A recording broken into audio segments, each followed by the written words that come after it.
The silence. After the impact. September 17th, 1944, South London. Dawn has not yet broken, and the street lies in an unnatural quiet, the kind that presses against the ears until every breath sounds too loud, when the silence is torn open by a falling engine note that cuts off mid-scream. The neighbors do not hear the explosion at first, only a violent concussion that ripples through brick and glass, and then the thud, heavy and wrong, like a giant fist punching the earth beneath the terraced houses. And in the drifting dust, a single man steps from a lorry marked Royal Engineers, Captain Thomas Ridley, bomb disposal officer, his boots crunching on shattered slate as he takes in the scene without a word. You can smell it before you see it. Burnt fuel, damp soil, and the sharp chemical tang of explosives. And somewhere under the street, a German flying bomb has buried itself without detonating. A V1 with a delayed fuse that could go at any second or wait hours. Nobody knows. Not until someone gets close enough to look. Ridley removes his helmet, not out of bravado but habit, because he needs to hear, and listening is the first rule. He presses his ear against the ground, feeling the faint ticking transmitted through soil and pipework. A sound like a watch held underwater, and he closes his eyes as if to shut the rest of the world away. Around him, wardens are already ushering residents out.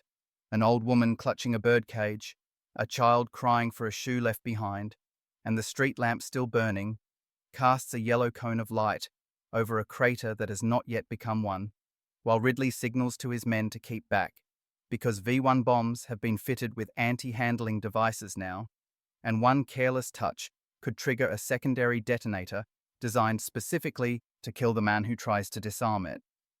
He kneels anyway, rolling out his canvas kit with the precision of a surgeon. Spanners, probes, a stethoscope improvised from medical tubing, a mirror on a stick, all tools meant to let him see without being seen by the bomb itself, if such a thing can be said. In the distance, anti-aircraft guns cough sporadically, chasing other threats across the sky. But here there is only the bomb and the houses leaning in close on either side, brick walls already cracked from earlier raids, families who have survived nights of firestorms now unknowingly standing above a weapon powerful enough to erase the entire street in an instant. Ridley knows the type.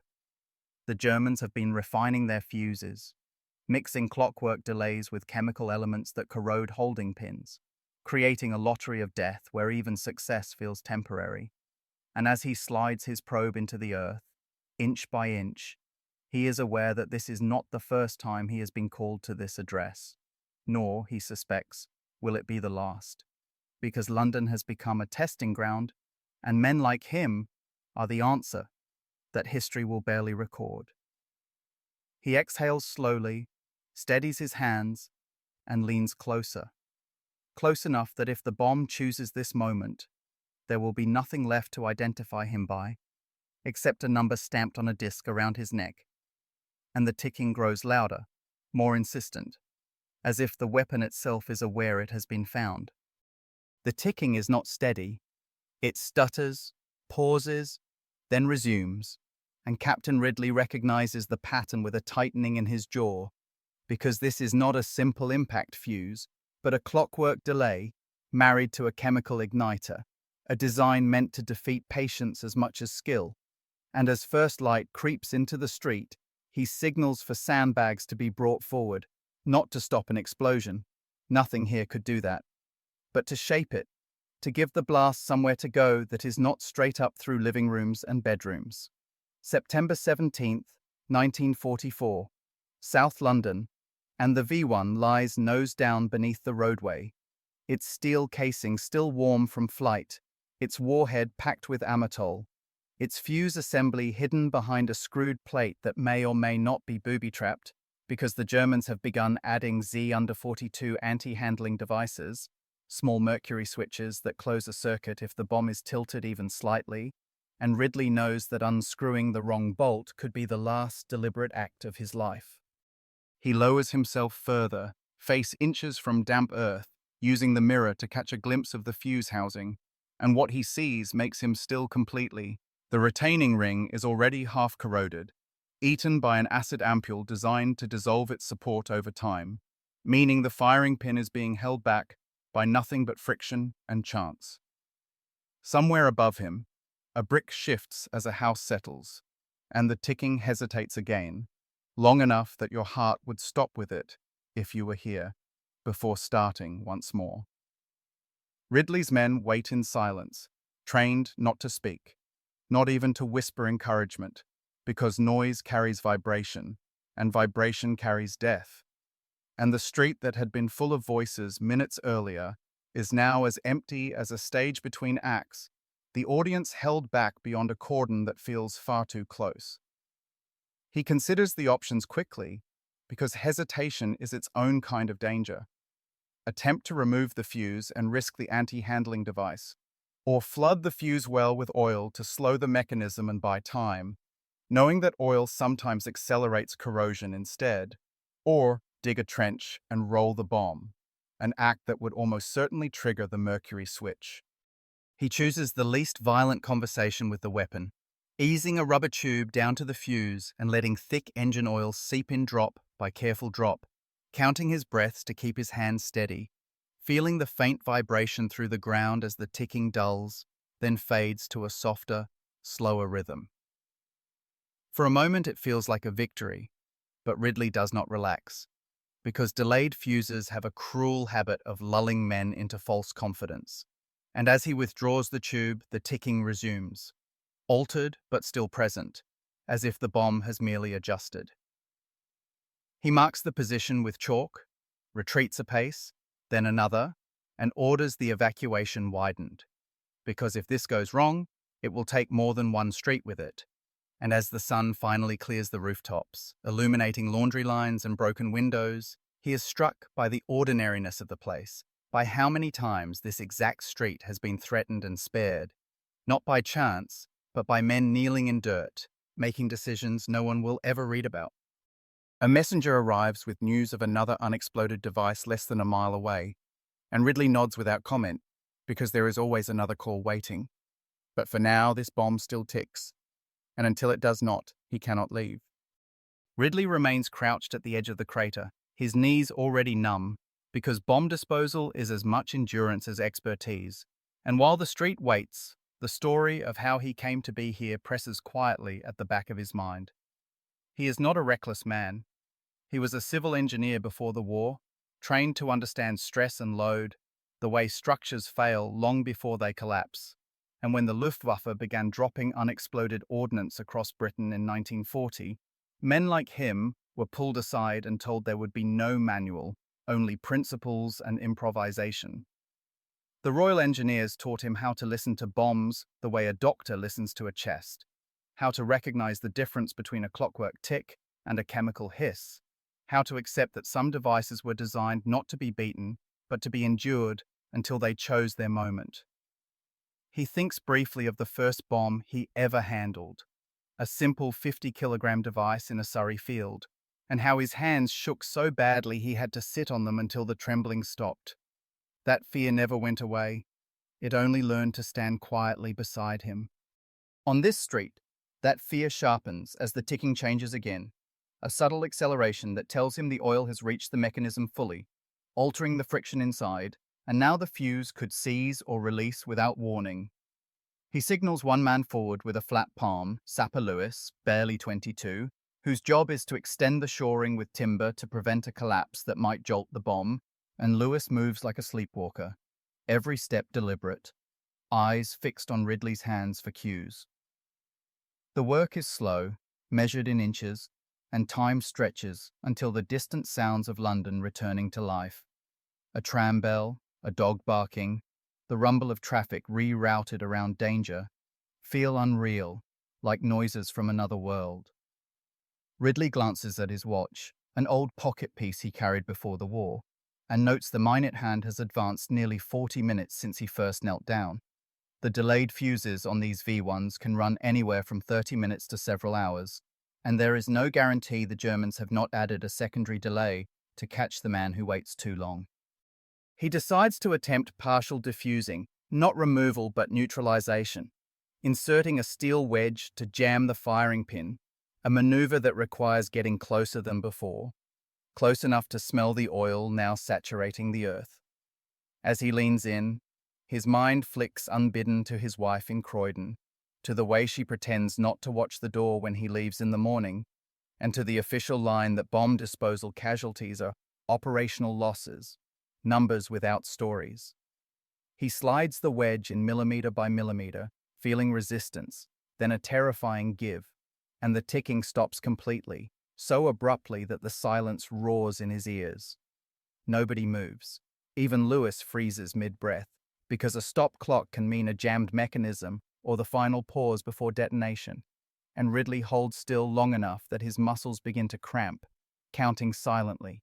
1, 2, 3, all the way past 20, until the ground remains stubbornly quiet. Only then does he ease back, signaling retreat, and the men withdraw as one, the street still intact, spared yet again by a decision made inches from oblivion. But Ridley does not allow relief to take hold because he knows from bitter experience that a neutralized bomb is not a dead bomb, only a patient one, and as orders come down to prepare for controlled excavation and removal, he stays close, helmet under his arm, listening still, because London has taught him that danger rarely announces when it returns. October 2nd, 1944. The same row of terraced houses stands under a cold drizzle, bricks darkened by soot and rain. When the warning sirens sound again, their rising and falling wail now as familiar as church bells, and Captain Ridley feels the weight of recognition settle in his chest as the call comes through. Another unexploded weapon, same street, barely 2 doors down from the last impact.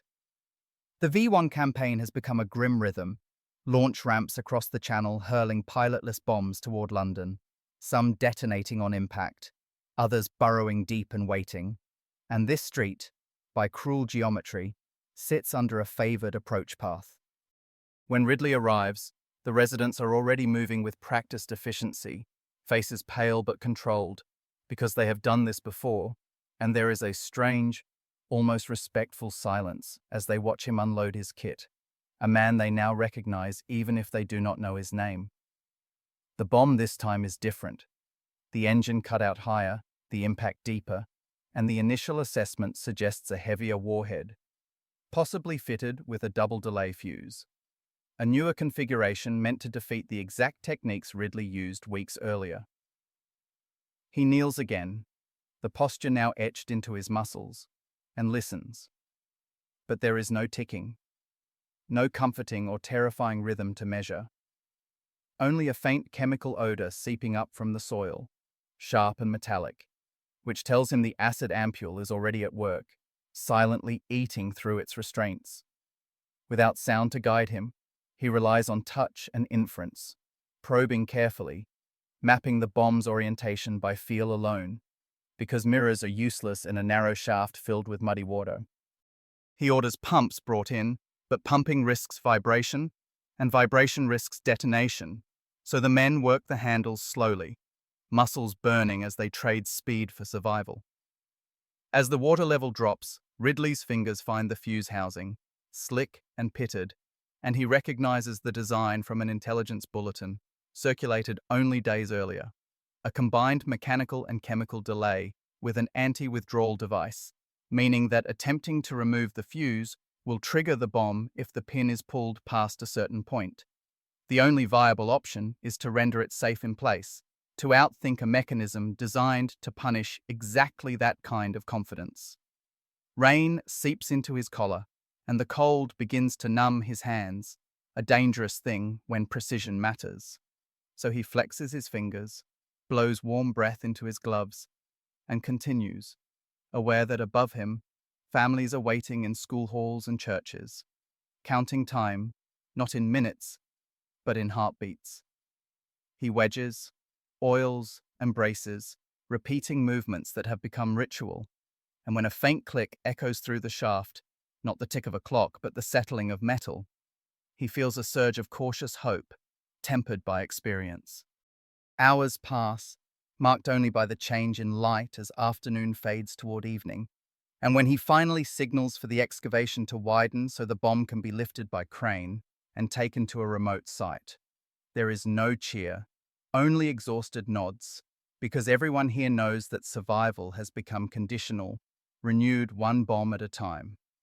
As Ridley climbs out, boots caked in mud, he looks down the length of the street and realizes that he has memorized its every feature. The chipped step outside number 14, the bent lamppost at the corner, not because he lives here, but because he has saved it twice now. And London, in its battered resilience, has begun to imprint itself on the men who keep it standing. December 22nd, 1944, and the threat arrives without warning, because the Germans have moved beyond the V1, and now the V2 rockets fall faster than sound, offering no siren, no engine note, only a sudden impact that feels like the ground itself has been struck by a hammer from the sky. And when one buries itself near the same street Ridley has come to know too well, the damage is already done before anyone can react. The V2 does not always detonate on impact.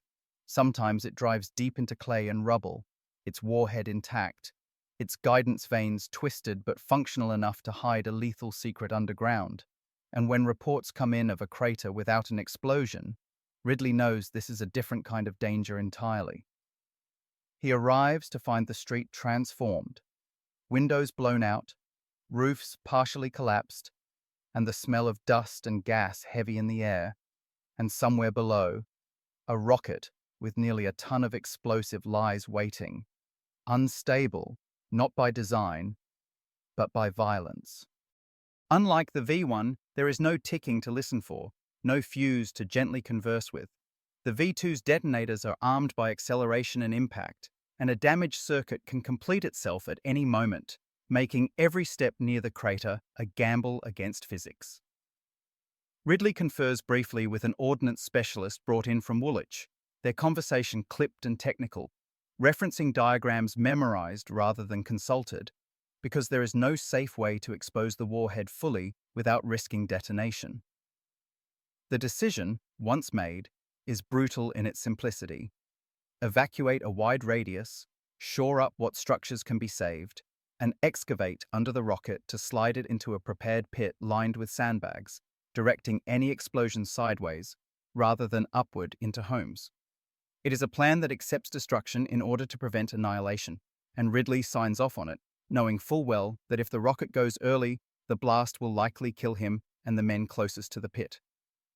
As work begins, he walks the perimeter, checking each cordon personally, making eye contact with wardens and police, ensuring that no one is left behind in basements or shelters, because the speed of the V2 has taught London a new kind of fear, one without warning, one that punishes delay.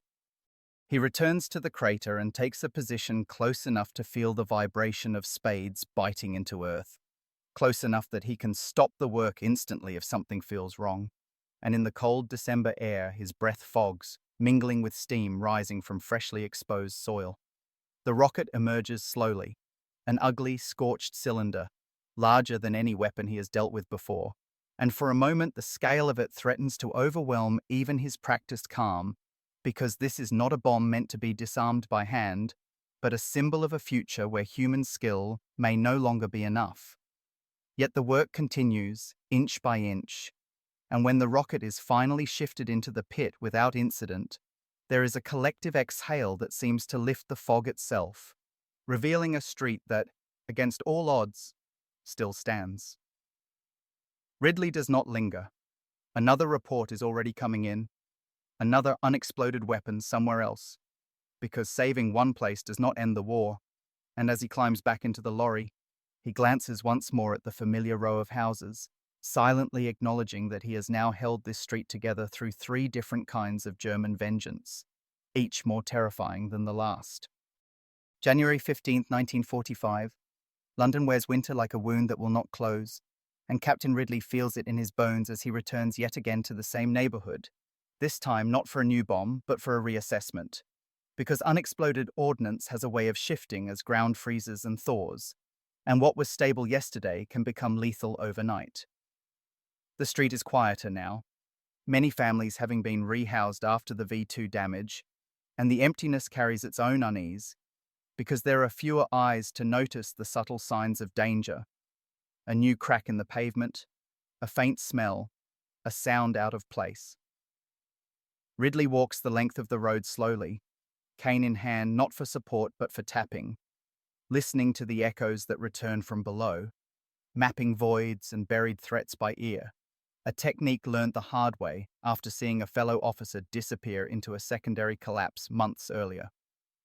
The physical toll of the work is beginning to show. His hands ache constantly, joints stiff from cold and strain, and a persistent cough has taken up residence in his chest, courtesy of dust and chemical fumes inhaled over years of close work with explosives. Yet it is the mental cost that weighs heaviest, the accumulation of near misses and faces remembered, because bomb disposal does not allow the luxury of forgetting. As he checks a marked spot near number 12, a memory intrudes unbidden. A young sapper killed in East Ham, when a supposedly neutralized bomb detonated during removal, the inquiry concluding that no error could be identified, a phrase that haunts every man in the field. Ridley knows that survival here is not proof of invincibility, only evidence that chance has leaned his way so far, and he does not pretend otherwise. When a minor subsidence reveals fragments of metal, he halts the inspection and orders a controlled dig, because even a piece of fuse can indicate a larger, hidden threat. And as the men work, he stands back, aware that his presence now reassures them as much as it directs them. They find only debris, remnants from earlier removals, and the relief is real but muted, because experience has taught them not to celebrate absence. Later, in a temporary office set up in a requisitioned shop, Ridley fills out reports by hand, careful to note times, conditions, and methods, knowing these pages may one day save another officer's life, even if his own name is lost among the forms. Outside, the war continues to grind on, the front lines moving slowly toward Germany, and rumors circulate of an end in sight. But for men like Ridley, the war will not end with a surrender, because bombs planted in the earth do not recognize treaties.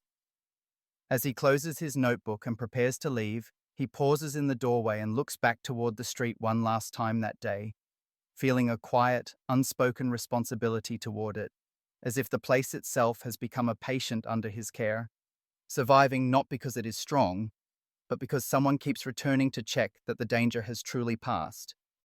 February 19th, 1945. Just after midnight, the call reaches Ridley at home. The telephones ring, cutting through sleep like shrapnel, and before the receiver is fully lifted, he already knows it will be the street again, because some places seem cursed by geography and fate alike. A delayed detonation has been reported, a deep tremor felt but no explosion, suggesting a buried device shifting in frozen ground, and within minutes he is back in uniform, moving through darkened streets under blackout conditions, the lorry's headlamps hooded to thin slits of light.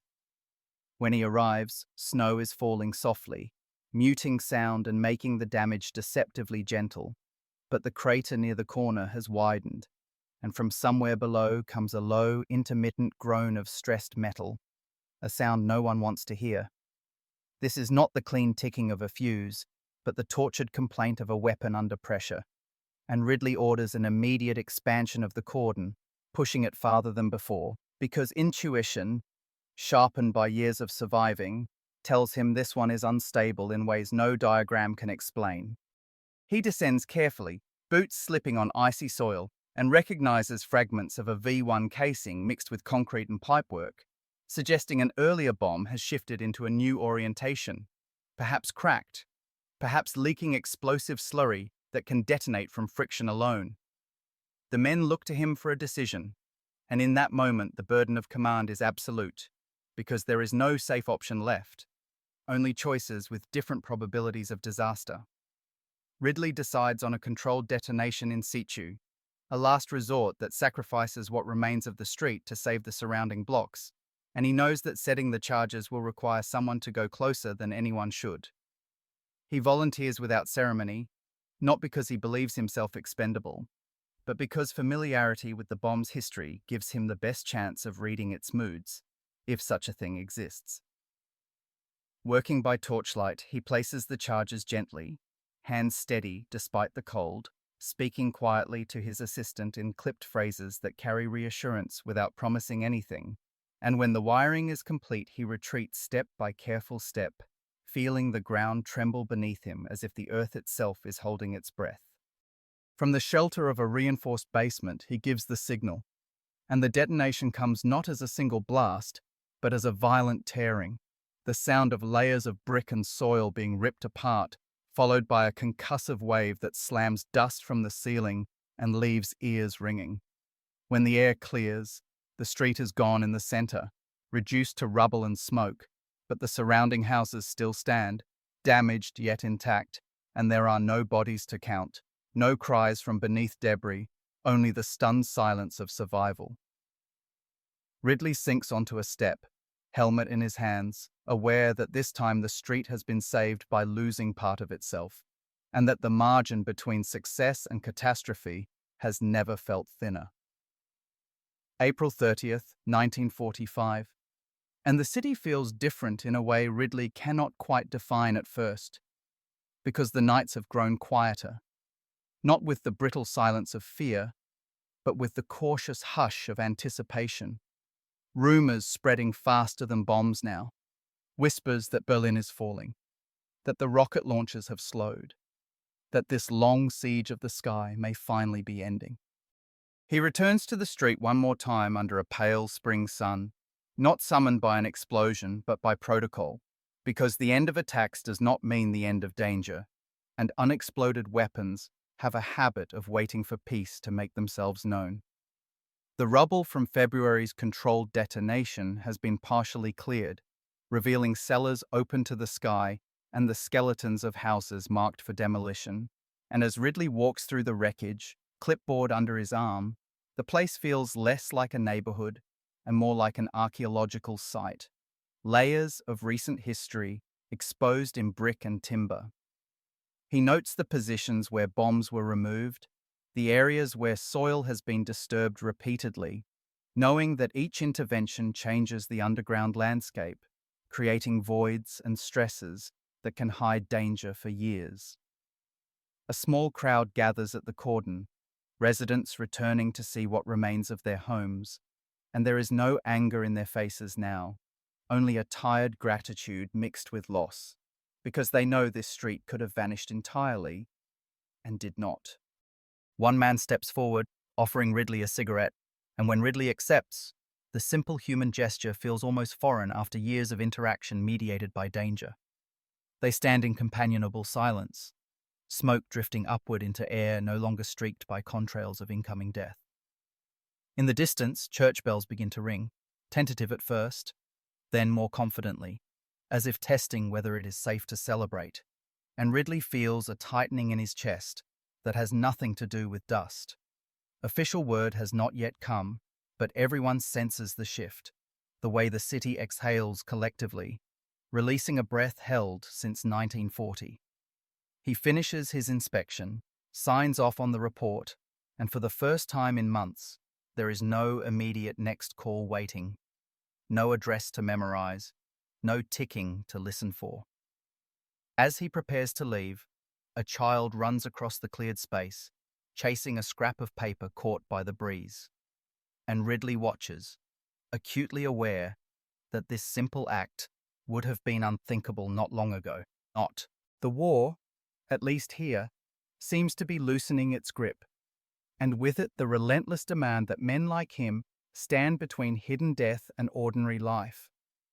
Yet even in this moment, Ridley knows that unexploded bombs will continue to surface for years, that his skills will remain needed long after victory is declared, and as he steps back into the lorry, he carries with him the knowledge that survival has been bought not just by armies advancing abroad, but by quiet work done in streets like this one, where heroism left no monuments, only the absence of catastrophe. May 8th, 1945, Victory in Europe Day, and London erupts into sound, colour, and movement as if the city itself has been released from captivity, flags appearing in windows that once held blackout curtains, crowds surging into streets that only months ago were emptied by fear. And Captain Ridley finds himself standing at the edge of celebration, uniform pressed, medals conspicuously absent, watching rather than joining. The cheers roll like surf down the avenues, but for him the war does not end in a single moment, because even as the crowds sing and dance, reports continue to arrive of unexploded ordnance, uncovered by rebuilding crews, of gardens and cellars still hiding the remnants of German engineering. He spends the day moving between sites, not with the urgency of earlier months, but with a steady, methodical pace, because haste now would be an insult to survival. And at one location, a V1 warhead is discovered intact beneath a demolished factory, its presence a reminder that the enemy has not vanished, only gone quiet. The street he saved again and again is celebrating too, makeshift tables set up among the rubble, a band playing slightly out of tune, and when Ridley passes through briefly to check a final clearance marker, people recognize him, offering thanks in words and gestures that feel almost overwhelming, because bomb disposal men are not accustomed to applause. He nods, smiles awkwardly, and moves on, because accepting gratitude feels dangerous, like tempting fate, and there is still work to be done. In the weeks that follow, demobilization begins, papers stamped, units reassigned, but Ridley remains attached to clearance operations, because the end of war reveals just how much of it has been left behind, buried and forgotten until disturbed. He returns to the street one last time in June 1945 to certify it safe for reconstruction, walking the familiar ground with a lighter step, yet still listening, because habit has become instinct. The houses will be rebuilt, new families will move in, and the memory of what lay beneath their feet will fade into anecdote and rumor, if it is remembered at all.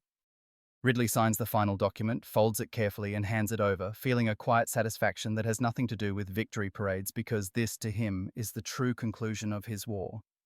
A place declared safe, not by conquest, but by patience and restraint. As he leaves, the street recedes behind him, no longer a battlefield, but not entirely innocent either, and he understands that his role has always been transitional, standing between destruction and renewal, unseen and largely unrecorded. The cheers of the city fade with distance, replaced by the ordinary sounds of rebuilding, and in that normalcy, Ridley senses the true measure of what has been saved. Years later, in the late 1940s, the street looks ordinary again, a word that carries more weight than any monument, because ordinary means children playing without supervision, doors left unlocked on warm evenings, and foundations poured without fear of what might be uncovered beneath. Captain Thomas Ridley no longer wears a uniform. His hair has gone grey at the temples. His hands still bear the faint scars of work done too close to danger. And when he passes through the neighborhood on his way to an engineering consultancy nearby, no one recognizes him as the man who once knelt in their road listening for death. He does not correct this because anonymity suits him, and because the absence of memory is, in its own way, proof of success.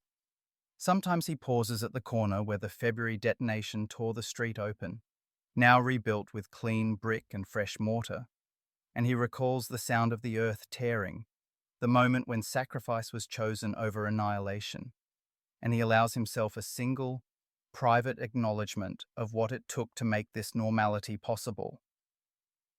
Official histories will record the V1 and V2 campaigns in numbers and tonnage, in launch sites destroyed and casualties counted, but they will rarely name the men who crawled into the ground to stop what did not explode when it was meant to, men whose victories were measured in things that did not happen.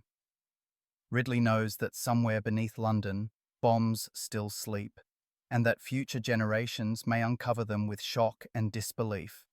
But he also knows that countless others were found and neutralized before they could ever be discovered by chance. The street continues to live, not as a symbol but as a place, and that is its greatest testament, because it exists not to remember the war, but to move beyond it. As Ridley turns away and merges into the flow of post-war London, there is no swelling music, no final salute. Only the quiet continuity of a city that endured, held together by unseen hands in its darkest hours. And if you walk that street today, unaware of what once lay beneath your feet, that unknowing is itself the legacy of a silent bomb disposal officer who saved it again and again.